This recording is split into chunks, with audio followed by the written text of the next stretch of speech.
Kalian pernah nggak sih ngerasa kejebak dalam siklus yang kayaknya nggak ada habisnya buat nyenengin orang lain? Apalagi di usia 20-an, rasanya tekanan itu ada di mana-mana.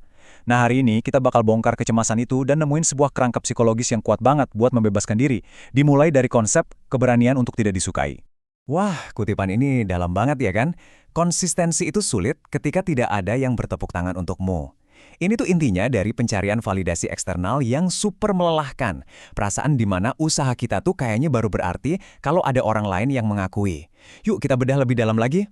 Oke, kita mulai dari sini nih, dari jebakan yang namanya nggak enakan. Itu loh perasaan nggak nyaman buat bilang nggak yang tanpa sadar ngebuat kita terkunci dalam siklus tanpa akhir buat nyari persetujuan orang. Bahkan sampai harus ngorbanin diri sendiri. Dan ya ini dia, kenyataan pahit dari jebakan itu.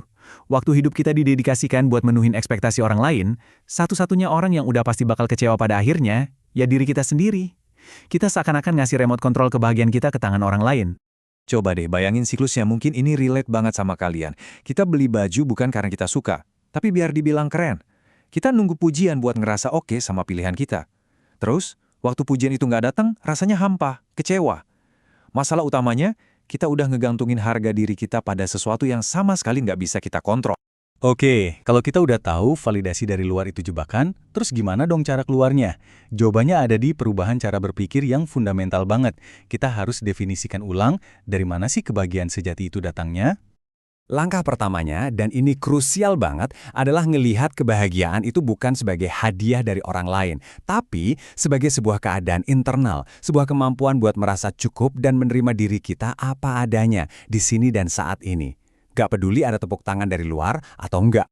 Nah, coba lihat perbandingan ini deh. Kelihatan banget bedanya. Validasi dari luar itu cuma sementara, bikin kita bergantung. Sebaliknya, kontribusi intrinsik, yaitu ngelakuin sesuatu karena itu penting buat kamu, itu ngasih rasa tujuan yang tahan lama dan kita ciptain sendiri. Ini bedanya antara nyari tepuk tangan sama nyari dampak yang nyata. Tapi gini, buat ngebangun kebahagiaan dari dalam, tuh seringnya kita harus ngadepin tembok raksasa, masa lalu kita. Gimana kalau ternyata cara kita mandang trauma justru itu yang nahan kita? Yuk kita eksplorasi ide yang cukup radikal dari psikologi Adlerian soal ini. Ini nih, pertanyaan yang sering banget menghantui kita. Apa benar masa lalu itu nentuin masa depan? Kita sering banget percaya kalau luka lama itu otomatis menciptakan penderitaan di masa depan. Seolah-olah kita ini lagi jalan di rel yang udah ditentuin. Tapi, apa benar kayak gitu? Nah, psikologi Adlerian ini ngajak kita buat ngebalikin cara pandang kita 180 derajat. Daripada kita ngerasa ditarik ke belakang sama rantai masa lalu, kita diajak untuk berdiri tegak di saat ini dan melihatnya sebagai titik awal, sebagai landasan pacu buat melangkah ke masa depan yang kita inginkan. Ini idenya emang provokatif banget. Dan ini bukan berarti rasa sakit itu nggak nyata ya. Poinnya adalah, kita emang nggak bisa milih apa yang terjadi di masa lalu. Tapi kita punya pilihan atas makna apa yang kita kasih ke kejadian itu hari ini. Dan gimana makna itu bakal mempengaruhi tindakan kita ke depannya. Jadi, pertanyaannya balik lagi ke kita. Apa kita ngebiarin trauma masa lalu itu jadi kayak pohon besar yang kita tatap terus-terusan sampai akhirnya kita nabrak pohon itu? Atau kita mau milih buat fokus ke celah di antara pohon-pohon itu, jalur menuju kebebasan yang ada tepat di depan kita? Oke, setelah kita beres sama cara mandang masa lalu, sekarang kita butuh alat yang praktis buat ngadepin hari ini. Karena sebagian besar tantangan hidup kita itu terjadi dalam hubungan dengan orang lain, mari kita belajar gimana cara menavigasinya dengan lebih baik. Jadi menurut Adlerian, hampir semua masalah kita tuh kalau digali terus, akarnya ya di hubungan antar manusia, entah itu sama pasangan, orang tua, teman, atau rekan kerja. Kalau ini sumber masalahnya, berarti disinilah kita juga bakal nemuin kuncinya. Nah, alat yang bisa kita pakai itu namanya pemisahan tugas. Prinsipnya simpel tapi luar biasa kuat. Tarik garis yang jelas antara apa yang jadi tanggung jawab kamu dan apa yang jadi tanggung jawab orang lain.